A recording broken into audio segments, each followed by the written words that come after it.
ಬಳಪ ಹಿಡಿದ ಭಗವಂತ ಇರುತ್ತಾನೆ ನಮ ಸುತ್ತ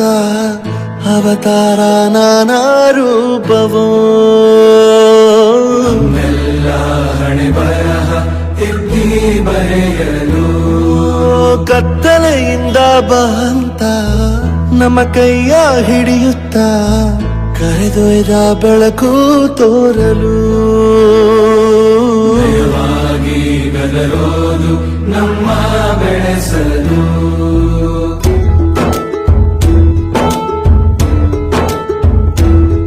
ಭಾಷೆ ಅಮೃತ ಕುಡಿಸೋ ತಾಯಾಗಿ ಭಾಷೆ ಅಮೃತ ಕುಡಿಸೋ ತಾಯಾಗಿ ಭವಿಷ್ಯ ಬರೆವಂತ ತಂದೇನೋ ಆಗಿ ಬರೆವ